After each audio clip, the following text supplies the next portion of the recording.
सिर्फ वो ही काफी है। फिर मत आना, कम से कम मुझे कोशिश तो करने दो, नहीं तो मैं मर जाऊंगा।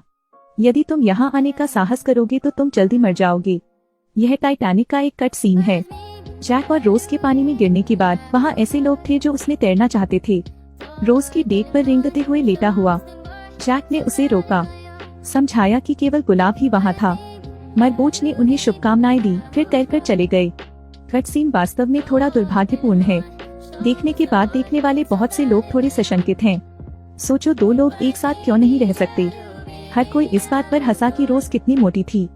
यहाँ तक कहा कि अगर वह मोटी नहीं होती तो जैक शायद बच जाता। वास्तव में यहाँ बहाना उत्तर है।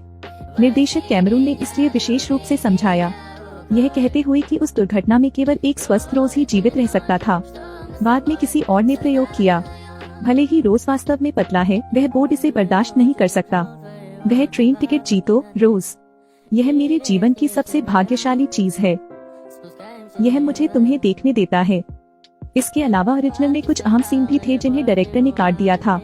रोज कैबिन में नौकरानी के पास सामान छोड़ने के लिए ट्रेन में चढ़ने के बाद नौकरानी ने स्थितियों को अच्छी तरह भांप लिया, यहाँ तक कि बिस्तर भी खाली था। इसी समय कैल नमस्ते कहने के लिए अंदर आया। नौकरानी जल्दी से चकमा दे गई। फिर कैल ने बाईं ओर का दरवाजा बंद कर दिया और रोज को पीछे से गले लगाकर सांत्वना दी। ये सीन इन दोनों के बीच का इकलौता इंटीमेट सीन है। निर्देशक ने इसे इसलिए बंद कर दिया, शायद यह सोचकर कि रोज पहले से ही एक विवाहित महिला थी। इससे रोज और जैक का रोमांस कम हो जाएगा, क्योंकि आखिरकार रोज और कैल की केवल सगाई हुई है, वास्तव में शादी नहीं हुई है। वह जैक को जेड के बराबर शुद्ध मानती है। टाइटैनिक के हिमखंड से टकराने से पहले भी एक कट सीन था। उस समय टेलीग्राफ ऑपरेटर फिलिप्स और उनके सहायक पूरी रात ड्यूटी पर थे। प्रथम श्रेणी में यात्रियों को टेलीग्राफ करते थे।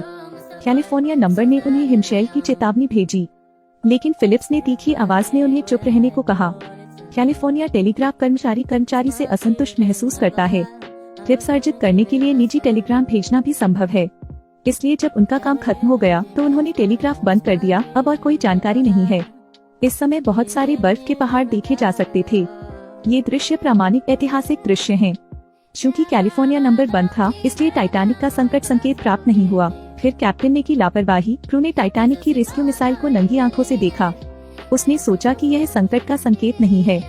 इन दो भूलों के परिणाम स्वरूप कैलिफोर्निया टाइटैनिक से केवल 1 घंटे की दूरी पर था। अगली सुबह हम घटनास्थल पर पहुँचे। बचाव के लिए सर्वोत्तम परिस्थितियां चूक गईं। लेकिन निर्देशक ने जिस वजह से यह हिस्सा काटा, शायद वह नहीं चाहते होंगे कि लोग यहाँ टाइटैनिक के दुर्घटनाग्रस्त होने की जिम्मेदारी पर ध्यान दें। निश्चित तौर पर एक अलग खलनायक बनाने की जरूरत है। किसी भी तरह टाइटैनिक के डूबने के लिए कोई तो जिम्मेदार होगा। साथ ही बिना कटे संस्करण में मरने की प्रतीक्षा कर रहे बूढ़े जोड़े के वास्तव में उनके मुख्य दृश्य हैं। यह भी इतिहास खुद को दोहरा रहा है। वे बोट के सबसे अमीर व्यक्ति हैं। अमेरिका में मेसी विभाग के संस्थापक भी हैं। जब जहाज डूबने वाला था, मिस्टर कॉस्मो अपनी पत्नी को पहले जाने के लिए कहना चाहते थे, लेकिन उसने न जाने की ठान ली थी। उन्होंने कहा कि हम सभी को एक साथ रहते हुए 40 साल हो गए हैं।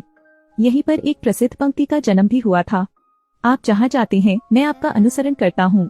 मिस्टर कॉस्मो वास्तव में करोड़पति हैं, प्राथमिकता दे सकते हैं, लेकिन उन्होंने कहा कि उनके जाने से पहले नाव पर सभी लोग सवार थे। अंत में पत्नी दृढ़तापूर्वक अपने पति के साथ रही और अपनी सीट नौकरानी को दे दी। बहुत दुर्भाग्य से दंपति के बीच बातचीत बंद हो गई। किसी भी तरह यह एक महत्वपूर्ण ऐतिहासिक पुनर्मूल्यांकन है। अगला दृश्य तो बस पृष्ठभूमि है, लेकिन उनकी पत्नी के शब्दों के कारण, आप जहाँ भी जाएंगे मैं रोज की समर्थन पंक्तियों को कम करने के लिए आपका अनुसरण करूँगा। तो अंत में फिर भी इस हिस्से को काटने का फैसला किया। यहाँ तक कि जब हेरोड लोगों को बचाने के लिए पीछे की ओर दौड़ा, तब भी एक कट सीन था। दरअसल उस वक्त चढ़ने वाला शख्स सिर्फ रोज ही नहीं था। समुद्र की सतह पर एक चीनी की भी खोज हुई। उन्होंने कहा कि बाल बांधना स्पष्ट था। हेरोल्ड भी उसे बचाने के लिए किसी का इंतजार कर रहा था। यह भी इतिहास का एक सच्चा टुकड़ा है। वह टाइटैनिक में बचाए जाने वाले आखिरी मेहमान थे। देख पर पेट के बल लेटी हुई रोज का कुबड़ बच गया। इसे क्यों काटा गया हमें नहीं पता। संभवतः रोज का बचाव दोहराना नहीं चाहता था। किसी भी तरह यह सब देख पर पड़ा हुआ बचा हुआ है। वापस लौटी, लेकिन फिल्म के अंत में वास्तव में एक और मूल है जिसे भी काट दिया गया था। गुलाब ने समुद्र के हृदय को जीवन रक्षक नाव की कड़ी तक ला दिया। फिर नंगे पैर जाएं और रेलिंग पर चढ़ें।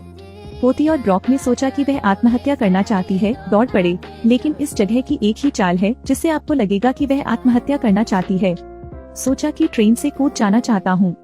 दरअसल जब रोज 18 साल की थी तब वह टाइटैनिक में कूदकर शोर मचाना चाहती थी। ये जगह तो बस एक इशारा है। बेशक वह वास्तव में आत्महत्या नहीं करना चाहती थी। रॉक और उसकी पोती उसके पास दौड़े और तुरंत उसे रुकने के लिए कहा। अब हमें एहसास हुआ वह कूदना नहीं चाहती थी, लेकिन कुछ और करना चाहते हैं। केवल रोज के हाथ में हीरा देखकर रॉक ने देखा और दंग रह गया। फिर उन्होंने वह सवाल पूछा जो हर कोई पूछना चाहता था, क्या यह हमेशा आपके हाथ में है? फिर सभी लोग इस जगह की ओर भागे। वे हीरे के भाग्य के बारे में एक सामूहिक बैठक शुरू करते हैं। जबकि रोज हीरा फेंकना चाहती है, रॉक उसे ऐसा न करने के लिए मनाने की कोशिश करता है, लेकिन रोज ने कहा कि उसे हीरे बेचने में कठिनाई हुई। अंततः यह अभी भी अस्तित्व में है। वह हीरे को उसकी मूल स्थिति में लौटाने के लिए इस स्थान पर लौट आई। रॉक को उम्मीद है कि वह अपने हाथों से समुद्र के हृदय को महसूस कर सकेगा। तो गुलाब सहमत हो गया। वह ध्यान से हीरे को छूता है। असली खजाना यह नहीं है रॉक, केवल जीवन ही अमूल्य है। हर अद्भुत दिन जीना। रोज उससे कहता है, असली खजाना हीरे नहीं है, यह जीवन है, क्योंकि जीवन अमूल्य है। ऐसा लग रहा था कि उसने रॉक को मना लिया है। फिर हीरे को धीरे से समुद्र में फेंक दें। रॉक के सहायक बोडीन क्रोधित थे। गुलाब को चिल्लाओ, वह बहुत बुरी है। लेकिन रॉक रोज को समझने लगा। उसने आसमान की ओर देखा और मुस्कुराया। फिर सागर का मोह छोड़ दो। इसके बाद रोज ने आकाश की ओर देखा और एक टूटते सितारे को पास से गुजरते हुए देखा। यहाँ उल्का वास्तव में सामग्री को दोहरा रहा है, क्योंकि फिल्म में एक ऐसा सीन है। फिर नृत्य समाप्त होने के बाद जैक रोज को पहली कक्षा में वापस ले गया। दोनों गाते हुए दरवाजे तक चले गए और अचानक रुक गए। फिर साइड में जाकर बात जारी रखें। रोज ने आकाश में एक टूटता हुआ तारा गुजरते हुए देखा। जैक ने कहा कि इसका मतलब यह हो सकता है कि कोई मरने वाला है। रोज को अब जो उल्का दिखाई देता है वही उल्का उसके और जैक के सामने है। यदि आपके सामने कोई उल्का पिंड इंगित करता है कि जैक मरने वाला है, फिर यह दर्शाता है कि रोज का जीवन भी समाप्त हो रहा है। पिछली रात रोज अभी भी मरने से पहले जैक जैसा दिखता है। गर्म बिस्तर में अच्छी नींद लें, समुद्र के ठंडे पानी में नहीं मरना। आखिरकार उसने अपनी युवावस्था का सपना देखा, टाइटैनिक पर फिर से लौटने का। यहाँ हर कोई आपका इंतजार कर रहा है। वह भी दूसरी दुनिया में है, एक बार फिर उस जैक को देखकर जिसे वह सबसे ज्यादा प्यार करती थी। यह कथा का दूसरा अंत है। पहला परिणाम यह है कि केवल रोज को पता है कि हीरा अभी भी उसके हाथ में है। फिर उसने अपने प्रेमी की लालसा में हीरे सहित हीरे को चुपचाप समुद्र में फेंक दिया। अगर मैं कहूँ कि यह अंत अधिक भारी, रुमानी और गहरा है, फिर दूसरा अंत और भी अधिक पूर्ण और यथार्थवादी है।